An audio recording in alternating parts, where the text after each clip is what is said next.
Welcome back to another Explainer. Today we're diving straight into one of the absolute biggest mysteries of human history. Why do political leaders, whether we're talking about democratic presidents or ruthless dictators, behave exactly the way they do? We're going to unpack the economic logic of political survival. We'll be drawing heavily on the groundbreaking research of Bruce Buena de Mesquita and Ronald Wintrobe to uncover the hidden rules that dictate whether a leader decides to, say, build a university or fund a secret police force. Okay, let's dive into this with a paradox that basically frames our whole investigation today. It is a very well-documented fact that democracies offer their citizens far more peace and generally a lot more prosperity than autocracies do, right? But, and here's the catch, autocrats actually last in office about twice as long, on average, as democratic leaders. Think about that. If providing peace and prosperity is supposed to be the ultimate hallmark of a successful government, why are the leaders who actually deliver it rewarded with much shorter times in office? It's wild. To really wrap our heads around this, we have to look back at a debate that's literally been raging for centuries. Back in 1651, Thomas Hobbes argued in his famous book Leviathan that an absolute monarchy was the absolute ideal form of government. His logic? Well, a monarch's riches and glory could only come from the strength of their subjects, so the public and private interests were exactly the same thing. Now, on the flip side, Niccolò Machiavelli completely disagreed. He favored the liberty of a republic and warned about the deep corruption of centralized power. What we're doing in this explainer is testing these centuries-old assumptions, but we're going to use modern political economy to do it. So, here is our roadmap for today's puzzle-solving journey. 1. The puzzles of power. 2. Rule 1, political survival. 3, selectorates and coalitions. 4, public versus private goods. And finally, 5, the rational dictator. All right, let's jump into Section 1, the puzzles of power. And this brilliantly illustrates how history just loves to completely defy our basic assumptions about politics. First, like we just talked about, autocrats survive way longer than democrats. Second, look at the Bolsheviks in Russia. They were actively building this highly concentrated authoritarian system, right? Yet in December 1917, they held an election with universal adult suffrage that brought in an unbelievable 41.6 million votes. Why on earth would an authoritarian state bother doing that? What's the point of a rigged election? And third, think about the aftermath of World War II. The victorious Allies imposed strict democratic constitutions on vanquished nations like Germany and Japan. But those exact same victorious nations strongly resisted democracy in their own colonies, often backing dictators instead. Why the double standard? Which brings us to Section 2, Rule 1, political survival. Look, the prime directive for any politician is incredibly simple. Your absolute #1 goal is keeping your job. I mean, you can't exactly achieve your grand policy goals if you're no longer in power, right? And holding on to that power is a perilous, highly dangerous necessity.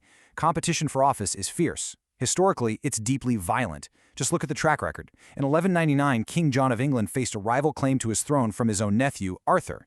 John's rational political solution? Capture and, well, murder Arthur.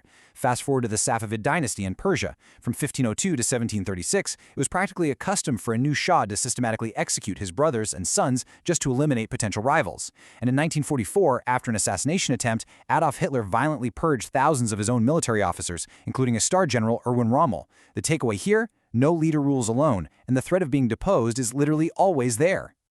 Moving right along to Section 3, selectorates and coalitions. Okay, to unlock this mystery, the very first concept we need to grasp is the selectorate. Think of this as the broad pool of people inside a country who have a nominal say in choosing their government. In a modern democracy, your selectorate is basically every adult citizen of voting age. But hey, remember those Bolshevik elections back in 1917? By holding that massive election, they created a gigantic selectorate of 41 million people, even though they were a brutally authoritarian regime? But here's the catch. The selectorate is only half the equation. The absolute key, the real secret to solving our puzzle, is what we call the winning coalition. This is an essential, much smaller subset of the selectorate, and their support? It is strictly, absolutely necessary for the leader to keep their job. If a leader loses the loyalty of just enough people inside this specific winning coalition, a challenger is going to swoop in, remove them, and replace them. It's that simple. Now, what's really interesting about this is how it looks visually in different systems. In a standard democracy, the winning coalition is absolutely massive. To hold on to power, a leader typically needs the active support of roughly half the voting public. That means your winning coalition is made up of millions, sometimes tens of millions, of people.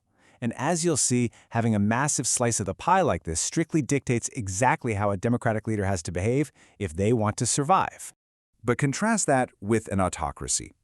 In a dictatorship or, say, a military junta, the selectorate might be large. Again, think of those rigged theatrical elections.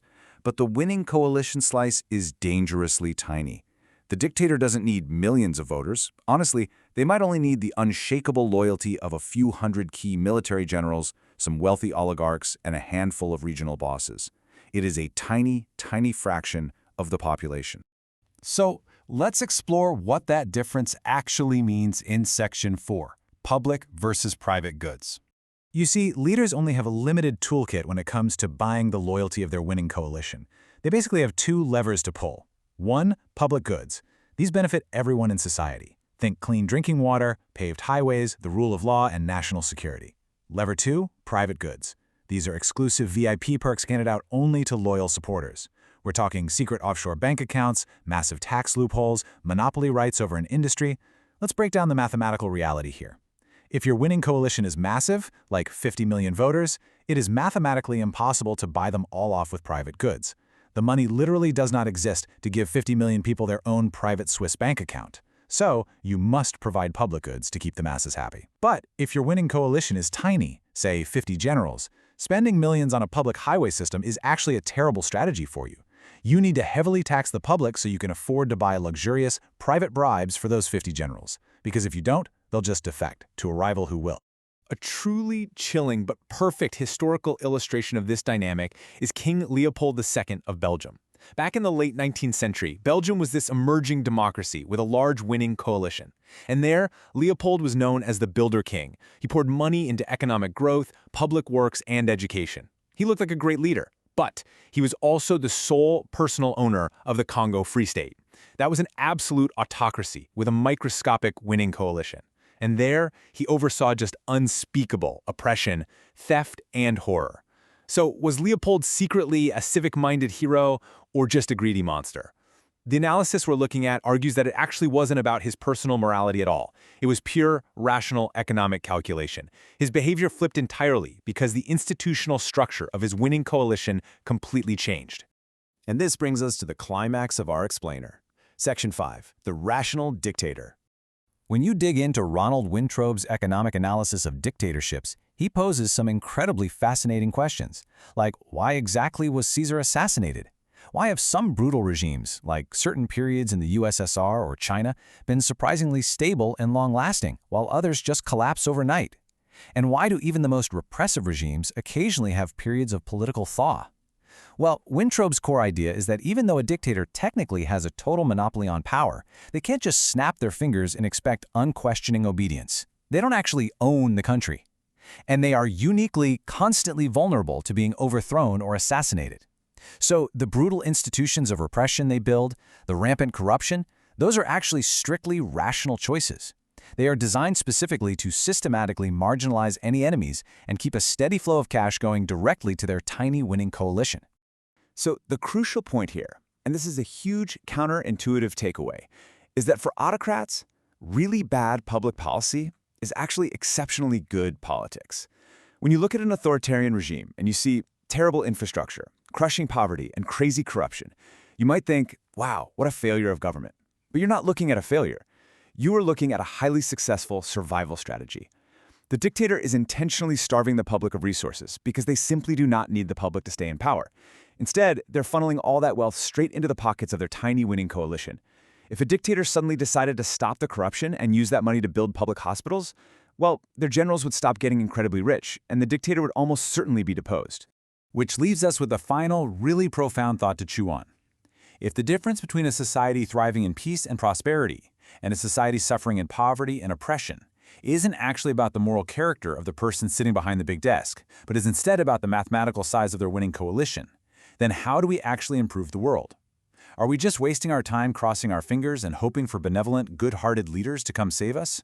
Or do we need to focus absolutely all of our energy on fundamentally ripping up and redesigning the institutional rules that select those leaders in the first place? Thank you so much for joining me for this explainer. Keep learning and always keep questioning the structures of power around you.